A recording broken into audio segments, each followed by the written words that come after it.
What's it like when one of your friends on death row is led away to be executed? Well, you spend, years and years and months and hours of every day with a person. You talk every day, hey, what are you doing? And, let's eat something, let's make something to eat. And, and he eventually comes by one day and is like, yeah, I gotta go, man. And when he leaves and turns his back and walks down them steps, he ain't coming back. They're gonna kill him.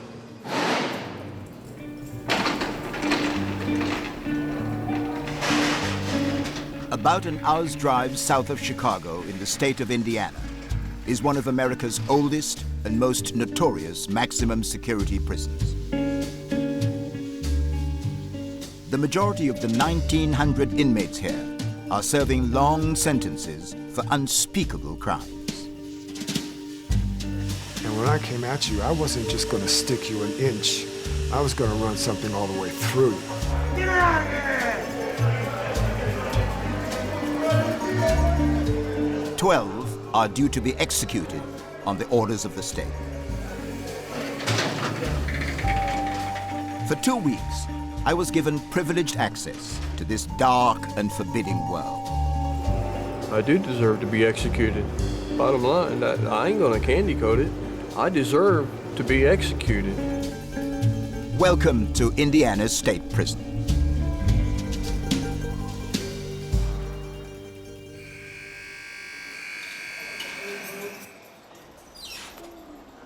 Thank you. My introduction to the prison was dramatic. The man who runs it, Superintendent Bill Wilson, agreed to take me to death row.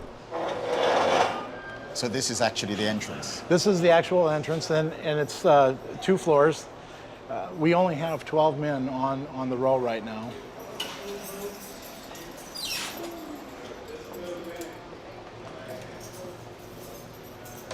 You have to sign yourself in. Mm-hmm. The superintendent comes to death row every week to check on how the inmates are coping. Superintendent, these are the pictures of people on death row? Correct.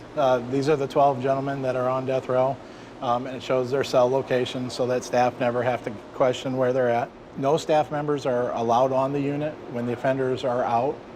So the offenders actually will secure themselves in the cells, and then their cell doors will be closed or opened as they need to come in or out.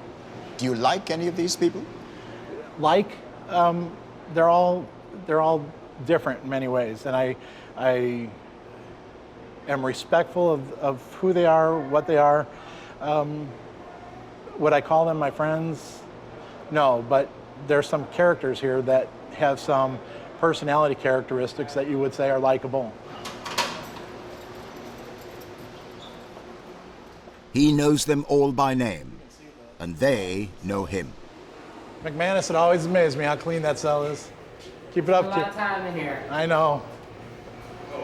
Hello. Staying out of trouble? Yeah. All right. Wilkes, how's your eyes? You been over to medical at all? Yeah. Okay.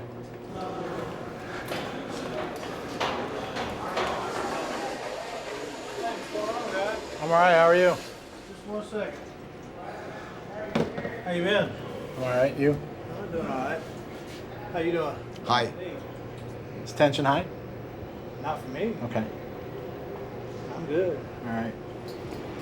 Ritchie? What's up? All right. What's all this? Mr. Ritchie's wife, I believe, is from England. Which part of England is she from? St. Albans. Uh-huh, in Hertfordshire. Yeah. Yes. Yeah, I met her about 4 years ago on a pen pal, and we hit it off instantly. And she came over, visited, couldn't get enough, and married me. How often do you get a chance to see her? Every weekend. Do you mind doing this? No, not at all. Man. Yes. It is very, very unconventional, though, because the end game in this relationship is one that you know and she knows. Well, yeah, kind of, because a lot of guys can get off death row. A lot of us are getting off death row. But cases like mine and like another gentleman back here, we didn't kill no women or kids. We were charged with shooting a police officer, and they just don't let guys like us, no matter if you got good issues in your case or not, legal issues to let you off death row, it doesn't matter. You know what I mean? She knows that, and she married you. I know. I found something now. See, I was a stupid kid at 19 and 20. I made very poor decisions. I would make decisions. I would do things without thinking about them, and I didn't give a damn about the consequence at all. That kid, to me now, 32 years old, that kid's gone. I'm not saying I'm rehabilitated. You know. You're not saying that? No, I'm not. But I am Why saying, not? because I'd be bullshitting you. I'm not going to sit here and lie to you. I'm the kind of guy that does need to be in prison. Why are you the kind of guy who needs to be in prison? Because I'm the kind of guy, if I get fired from a job and I can't find a job, I'll do it the legal way, try to get a job, and I can't find a job, and I can't pay my bills, I'll go get a gun and I'll pay my bills. And I won't think nothing about it. It won't bother me at all. You've described the person you are, but how do you see your life looking down the line? Where does it go? Where does it end up? Man. Either in a box or doing a life sentence in population. That's my choices right there. Doing a life sentence or being in a box. And I gotta watch my wife grow old through these bars.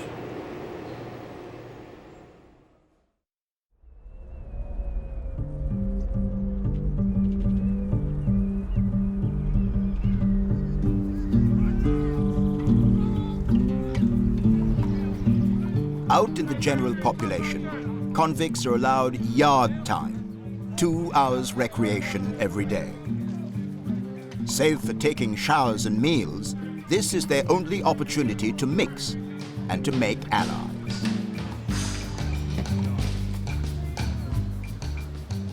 Have you been here a long time? 27 years. How many?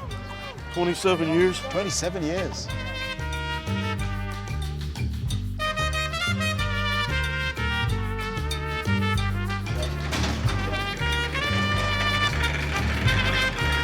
I was heading to the Administrative Segregation Unit with Lieutenant Gillespie. The men here are among the prison's most dangerous. This is Sergeant Fagan. This is his unit. They down here on the flag, folks. Get out of here! Many of the offenders here are gang members, drug dealers, and sexual predators. Everything they do is monitored and carefully controlled. Could you tell me what this list of names is all about? All right. Every cell house in Indiana State Prison has one of these. The idea behind this is to make sure we know where everyone's at, what they're doing, who they are, why they're here, etc. For example, if someone would accidentally take out 508 and 509 together, and let's say 508 owes 509 money, so 509's mad about it, and they get put in the shower together and the door's locked, and he has a weapon on him, 508 could lose his life. Like that. Just because someone made that mistake. So that's why it's important to really understand this board. Do you feel that you must be constantly vigilant? These guys have nothing but time. Okay, we're going home, so we're thinking about going to dinner with the wife, going to dinner with the mom, whatever. These guys have nothing but time. They're sitting here, and these guys, they're smart. They don't forget. So let's say you made them mad 2 weeks ago. You forgot all about it. They don't. So let's say you're sitting here minding your business, doing something, come up behind you and assault you.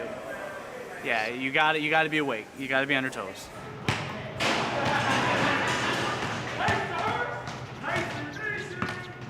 The offenders in this unit are locked down for 23 hours a day. And when they're allowed out for their 60-minute break, they're kept apart in individual steel cages.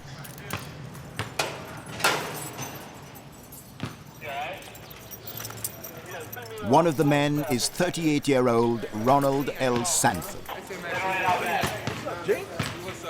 By any measure, and in any prison community, his is an exceptional story.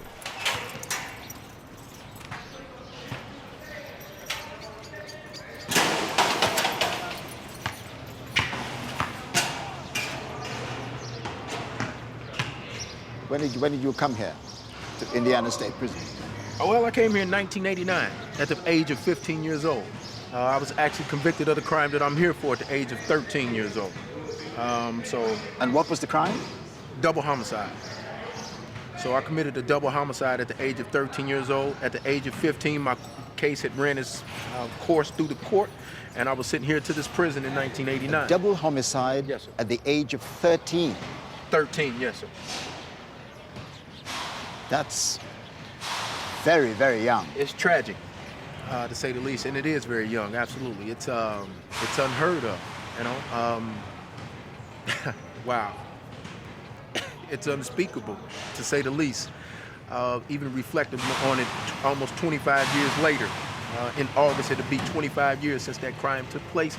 It's still very vivid, it's still very poignant, it still resonates, and it still has the same amount of tragic elements involved in it now as it did then. And it will always be with me for the rest of my life. I always say it's like an albatross around my neck. No matter where I go or what I do for the rest of my life, it'll always be with me. What were the circumstances which led up to the incident which led you in prison at the age of 15? Me and a friend had basically planned to get money to go to a fair. And to do so, we're gonna cut grass. And we went to a home basically, and they said they didn't want their grass cut. And rather than continue on the vein and go to the next home, we decided to push into the home essentially. And it ended in a double homicide. It's that simple. And for our complicity in that crime, I was sentenced to 170 years, 170. You got a sentence of 170 years. Yes, sir. However you cut that, you are not going to get out of here. I'm eligible for parole when I turn 100 years old. Have you ever thought about all the things that you have missed that other 15-year-olds go through as part of their normal lives? Absolutely. I've never been to the prom, I've never driven a car, I've never had a driver's license, I've never filed tax returns, I've never been on an airplane, I've never traveled abroad. Should I continue? My life has been lived in this prison, and it seems as though I've been in this prison so long that I've never been free. 25 years in prison, you know, it's a long time. Especially when you come in at the age of 15. Yeah, really. Ariel, thank you so much for talking to me. Thank you for taking the time. I appreciate you.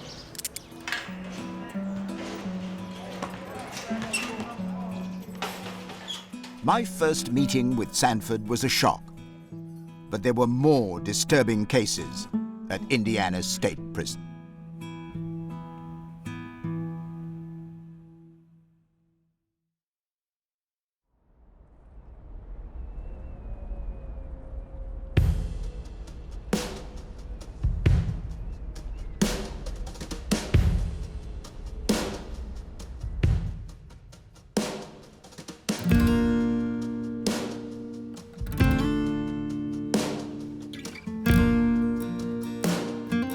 One of the oddities of the American prison system is that an inmate can spend 20 years on death row exhausting the appeals process before he's executed. In all that time, convicts are confined to this cell block and have little contact with the rest of the prison. Paul McManus killed his wife and 2 young daughters. Mr. McManus, the first thing I noticed about your cell that is terribly clean and very different from any of the others. Right. Why is that? I feel if I don't use it in a month, then I probably don't need it. Yeah, but it's more than that, isn't it? It's particularly clean. Well, me personally, I don't read or write, so I have a lot of time on my hands. So I clean because I don't write letters, I don't read books. There's only so much on TV you can watch before they show repeats, so it gives me a lot of time. So I just take pride in cleaning my cell. Was your life before you came to prison very similar? Were you a very tidy person then? Not so much. I worked a lot, so I was always busy, so I like to stay busy. It keeps my mind, so it works both ways, I guess. You know, I keep busy in here, but I've pretty well done all I can do in here. I might have to move to a different cell and do the same thing, but I've been here over a decade, so I'm just now getting it where I like it. Does being on death row take a physical, emotional toll on you? Oh, it's definitely up and down. Definitely. Now, I did weigh 250 pounds almost 2 years ago, and now I weigh 166. Now I have pictures of them if you would like to see them. I got them right here, as a matter of fact.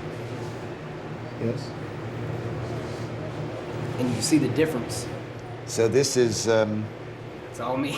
this is all you. So you lost a lot of weight. Right. It's you know, it's depression a little bit, you know, and it's also just, I mean, it's like I said, it's a roller coaster. It's up and down.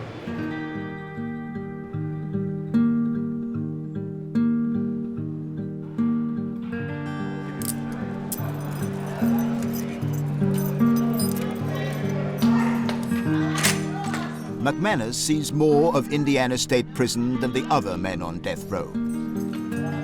He's a diabetic and is allowed a daily visit to the prison hospital. The authorities must treat him, although they will, in all probability, put him to death one day.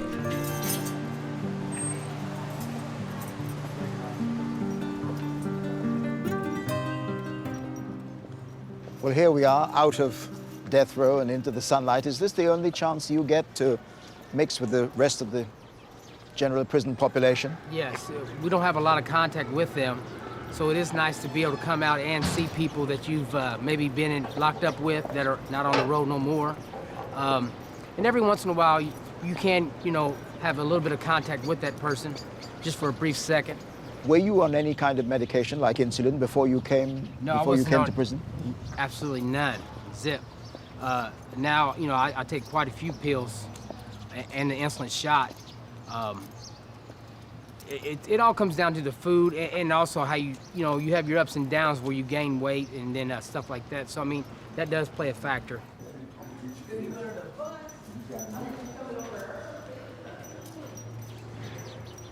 All my friends I brought with me.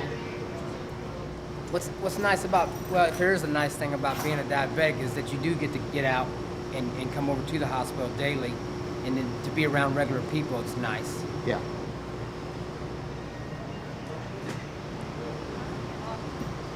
Put you back to normal.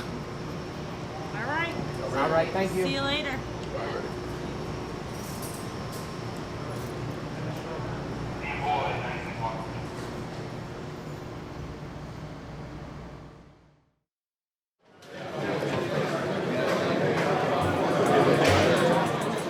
The rest of the prison is distinctly different from the oppressive gloom of death row.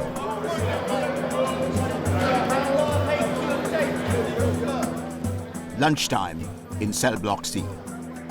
Prisoners have a chance to spend time in the open air.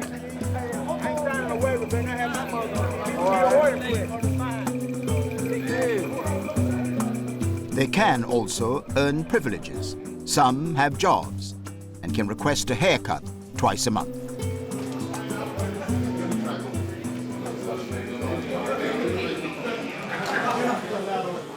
All the barbers are convicts. Rick Parrish is serving 3 life sentences, plus 10 years. I must say, walking into this place is one of the most extraordinary experiences I've had for a long time. You wouldn't have thought that this was a barbershop or in a maximum security prison.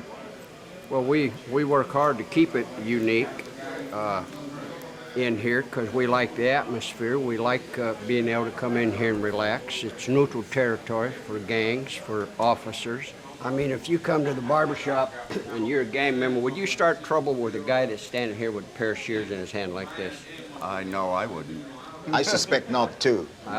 That's why there's no trouble in here. There's still, though, this feeling of unreality about people with instruments like these in a maximum security prison.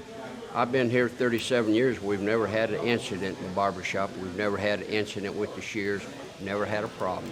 You've been here since the 70s. That's a long time. January 75. Long time. Yeah. Well, you know, if you do it a day at a time, like most of us do, you do time a day at a time. Sometimes an hour at a time, sometimes a minute at a time, whatever it takes to get through. Then you look up one day and 37 years have went by.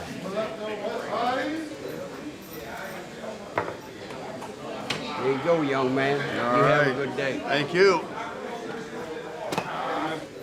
Rick, what are we looking at here? A little history of the penitentiary and the barber shop. The shop was remodeled in August of '76, and that's the first picture taken in this There. shop. Yeah. Is that you there? Yes, it is. So this is your wall?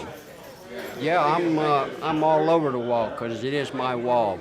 And this. And you're pumping iron here? Yeah, that was probably 20 years ago when I was eating anything that didn't move and pumping iron at the same time. So this is a catalog of your life in pictures? Yeah, because you can see the progress from what I looked like in '76 up here to where I'm at right now. Here, that's the newest picture. What emotions do they invoke? Wishing I was out there doing it right. Wishing I could start all over again at 29, 30 years of age and not make the mistakes I made. But you get past, after 37 years, you better be past all that. You know, have your head screwed on, you know, make the best of what you have. But the pictures are constant reminders. Yeah, what was. You know, that's like, you know, all of us that got here were violent criminals to get here. What was your violent crime, Rick? I'm in here for kidnap robbery. I pulled a robbery, and the car I had wouldn't start, so I commandeered a vehicle, and there was 3 people in it. All the pictures here, you have it on, mounted on cardboard? Yeah, it's on cardboard, so if I ever get out, I can take it with me. That's what it's for. I fold it up and take it with me as a reminder. You don't want to go back.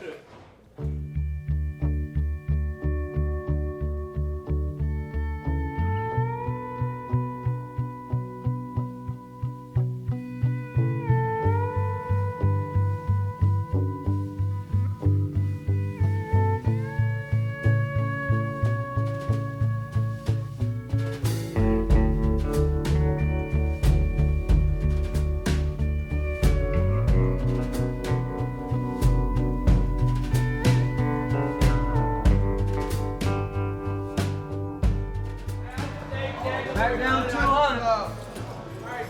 Camera crew on 200. Camera crew. I went back to the administrative segregation unit to see Ronald L. Sanford again. His story haunted me. A killer when he'd barely entered his teens. RL, hi. How you doing? I'm all right, yourself? Good.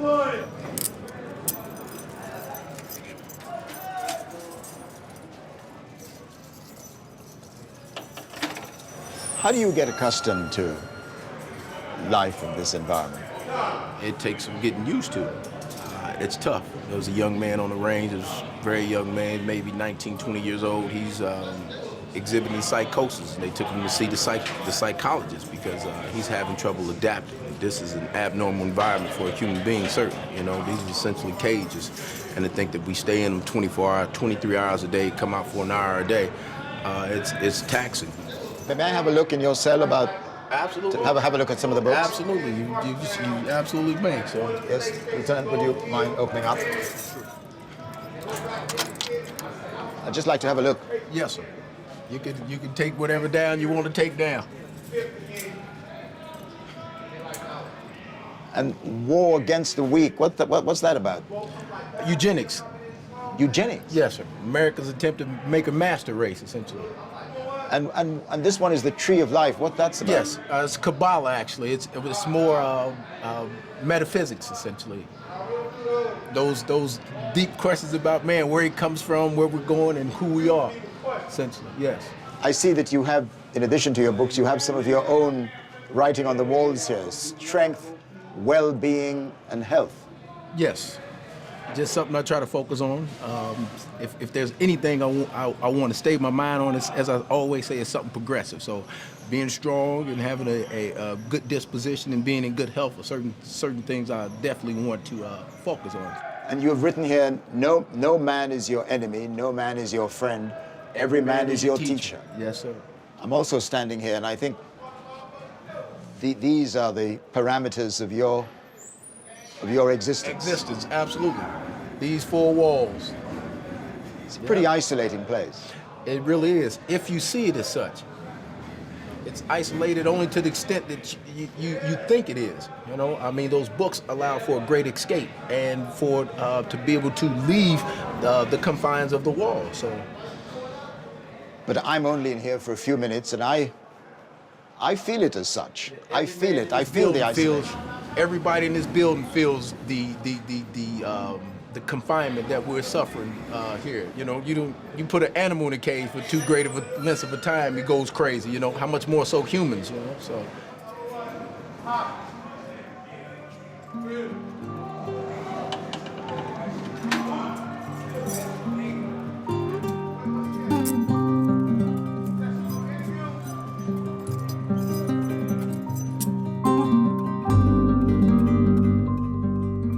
This is what Sanford looked like when he came here at the tender age of 15.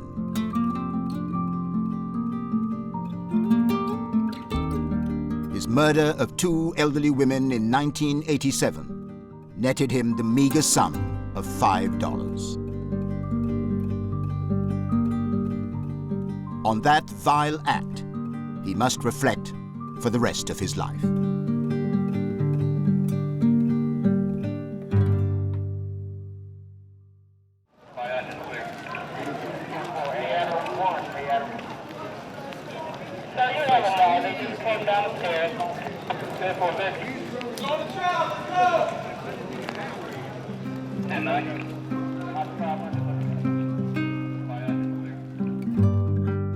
Prison life moves to the relentless and monotonous beat of an unchanging routine.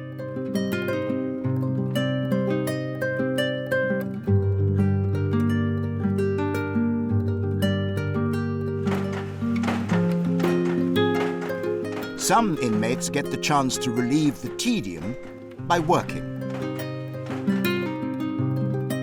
At the end of his shift, Rick Parrish, the barber, returns to what's called an honor cell, to which only the most trusted prisoners are assigned. And they're all two-man cells? Two-man cells. Yeah. This is my cell here. Rick, who opens the doors? Is that controlled by the computer? Up in the office there's a computer, controls all the doors, controls our water. May I come into your cell? Sure, please. Thank you. And this is your cellmate? Mike. Hi, Mike. I'm Trevor McDonald. Nice to meet you. How long have you been sharing a cell with Rick? Oh, about 2.5 years. Isn't that about right, Rick? Yep, that's correct. So which is your side? Right this is your side. It strikes me, too, that there has to be a rather clear division of what's yours and what's Mike's. That's Mike's cabinet over there. Yeah. And he has all his commissary and stuff in there. This is my cabinet here. And I have my commissary and things in here. But in general, we're sharing a space. You have to try to give the other person their privacy. If he's doing something and he's up walking around, I try to stay over there. And he does the same for me. You know, just, try to take turns doing things, because it is close quarters. So this is an improvement from any other part of the prison? You've been in regular cell house. You've seen how they live over there. You've heard the noise. You hear how quiet it is. It stays quiet like this most times. And sure, you have to put up with another human being, but it's worth it. It's worth the sacrifice. Rick's honor cell does not insulate him from one stark reality. Death row is within shouting distance in the same block. What is it like to live so close to death row? Well, I just block it out. I don't pay any attention to it. I'm a barber and I won't even go over there and cut hair because I don't want to get to know any of them. You know, you lose enough friends through attrition in here as it is without them being on death row. So I don't even want to get familiar with them. Why don't you want to get familiar with them? Because you get friendly with them, you get to know them, and they get executed, you know, you've lost another friend. Does the mood change perceptibly just before an execution, in the days before an execution? Yeah, it gets even quieter. You know, everybody knows the last one, I think, was Wiggles. He stopped here, hollered down through there, "I'll see you, fellas." He said that? Yeah, he hollered out. Everybody's usually awake. We used to, midnight, we used to beat on the bars.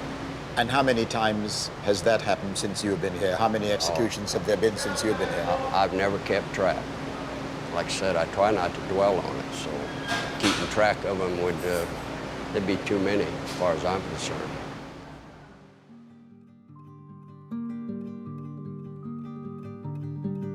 Rick Parrish says he's never kept track of the number of executions. Someone on death row obviously has.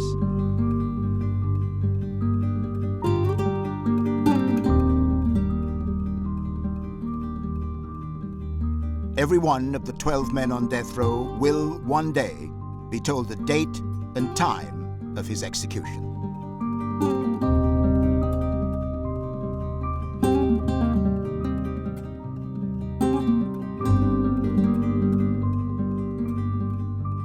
That common fate inspires unusual friendships.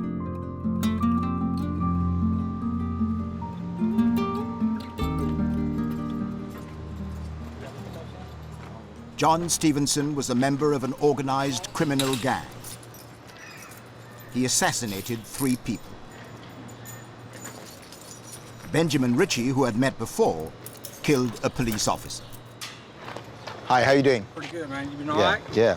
Good to see you. Yeah. How you doing? Good to see you. Good.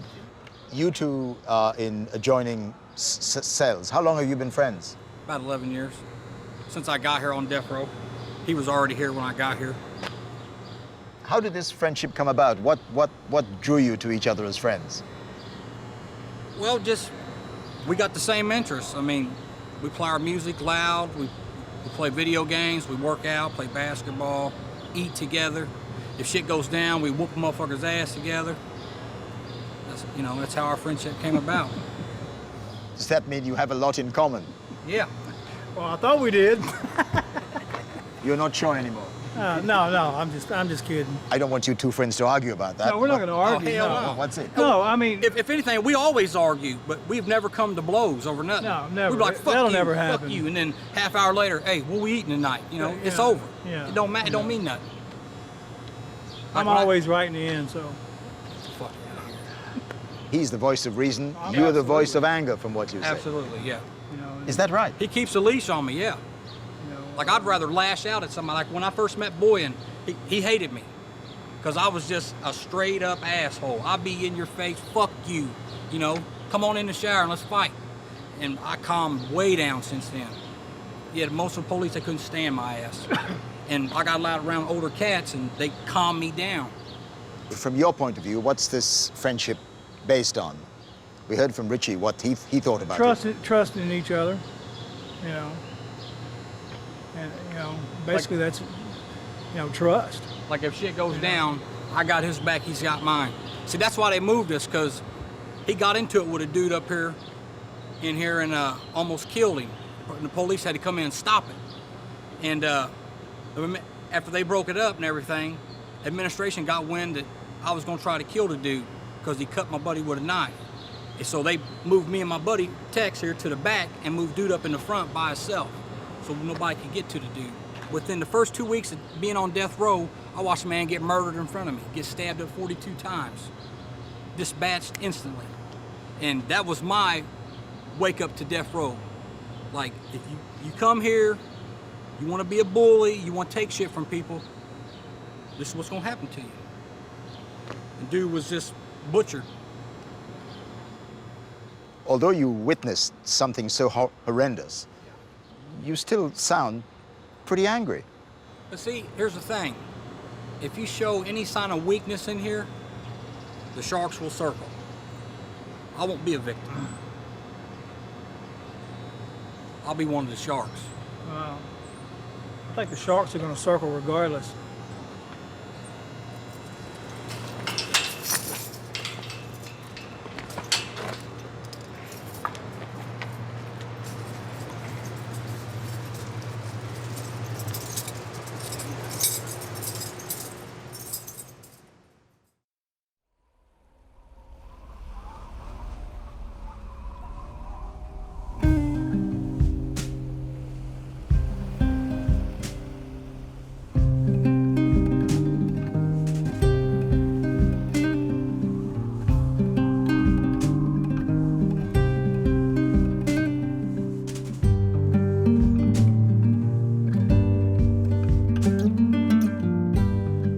average sentence at Indiana State Prison is 52 years.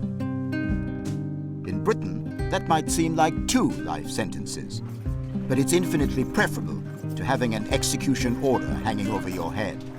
Hello. Lieutenant Boyan has taken me to E Block to meet one prisoner who has escaped the death penalty. What's up, Harrison? How you doing? Trevor, this is Offender Harrison. I've known Offender Harrison Hello. for probably around 6 years. I knew him here, and also he was on death row before.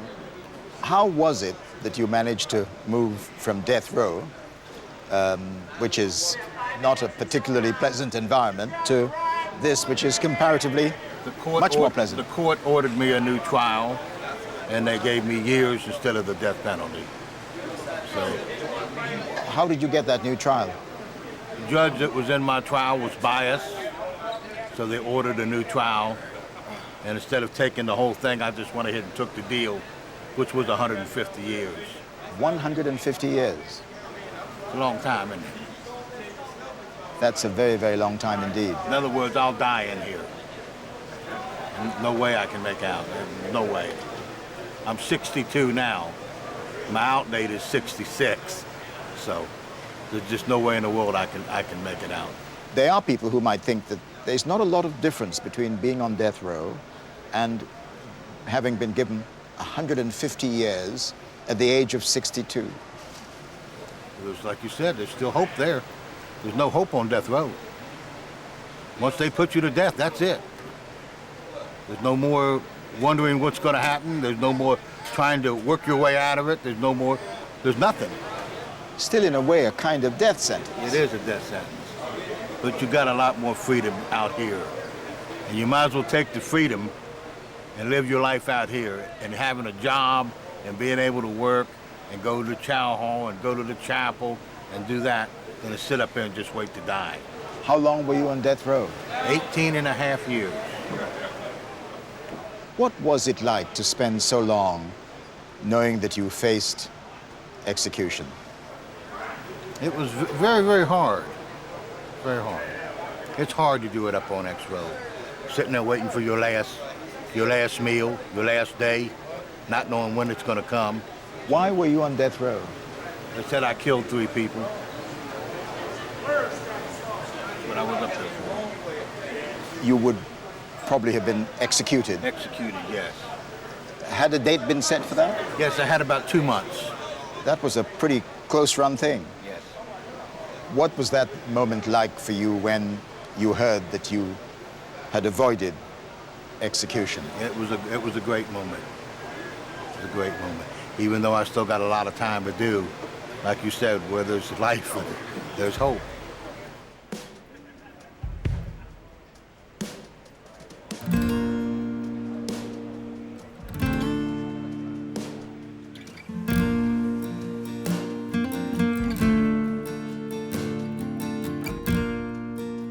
As he said, James Harrison will not leave this prison alive.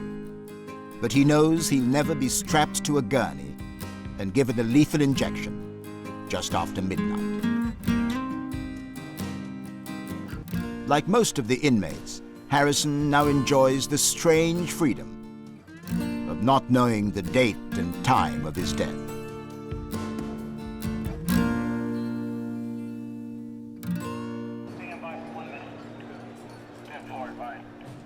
Before leaving the prison at the end of my first week, I asked to see Benjamin Ritchie again. But this time, face to face. In the year 2000, he shot and killed a policeman. At the time, Ritchie was on parole for burglary.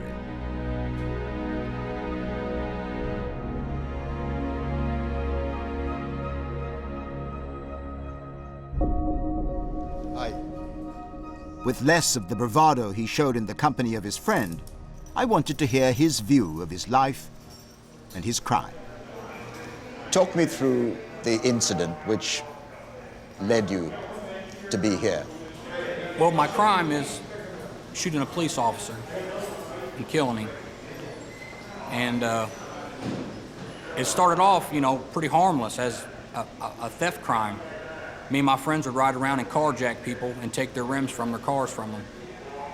And my buddy's car was already full, so I decided, let's get a van or a truck and we fill it up with some rims and take it back and we can go sell everything.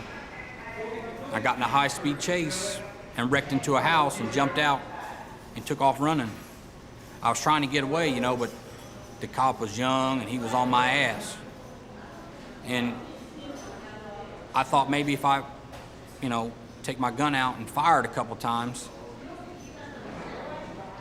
it'd scare him because, you know, he's a Beach Grove police officer. It's kind of a good neighborhood. Like, how many times has he been shot at, you know? You know, if that bullet would have hit just less than half of an inch lower, he'd be alive today. And I'd probably have a long, lengthy prison sentence, but I wouldn't be on death row, man. How were you apprehended? How were you caught? Well, I actually got away. I made it back actually a few blocks away to some family's house and a girl I was seeing and got away. And I didn't know I killed him until I got back to the house and seen it on the news, and that just destroyed me. I knew I hit him in the backyard, but I didn't know he was dead, right? I fell asleep. The next thing I know, I wake up and hear my buddy says they're outside. I wake up and it was like in the movies. You see a whole bunch of red dots from their guns going in and out the windows. And I was like, yeah, it's bad, man. I told him, go ahead and go out, leave the house. And I didn't know what I was gonna do. I didn't have no gun, I couldn't fight no more, so I just gave up. What went through your mind when the court pronounced you guilty? Well, I was trying to portray a tough guy in court, so when they gave me the death sentence, I laughed at them. And the prosecutor told everybody that's the voice of evil, which I would agree at the time, yeah. You know, I deserved the death penalty. I was young and didn't care about anybody at all but myself or anything. And I deserved that sentence at the time. And yeah, I just pretty much laughed at them when they gave it to me. But then, you know, when I was by myself, it really sunk in like, man, you're more likely going to be executed one day. And it hit me hard, you know. So I put my face in my pillow and, you know what I mean, cried a little bit. And was it inevitable that sooner or later you would end up in a place like this? I always knew as a kid I'd probably end up in prison. Yeah. It's weird because when I was a kid, I was fascinated with prison movies. Every time we'd drive by prison, I would wonder, what are those guys doing? What's it like in there? What are they up to? You know what I mean? Why should I care? I'm a kid, why should I care? But because I just always knew I was going to end up in there because I just had a problem with the rules, with authority. And as you can see, I'm here because of that. Because you killed the police officer, you face execution. If it does come to that, would you face that moment with deep regret, with remorse, or with defiance?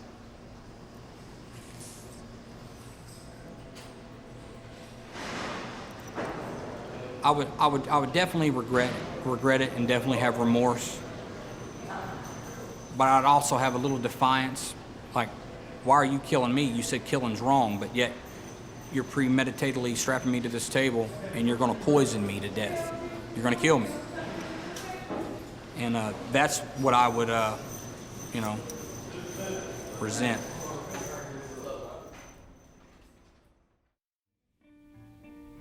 So these are the steps which an inmate who is about to be executed would take into this area. Correct.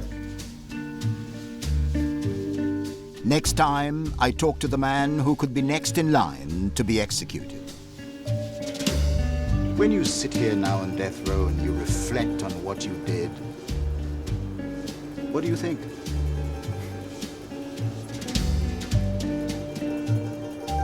I deserve to be here. I meet Rascal the cat. Well, I expected a male because I put in for a male cat. And then about a month later, I realized it wasn't a boy. And a killer. who never knew his victims. You were offered money Yes. to kill. Yes. Yes, sir.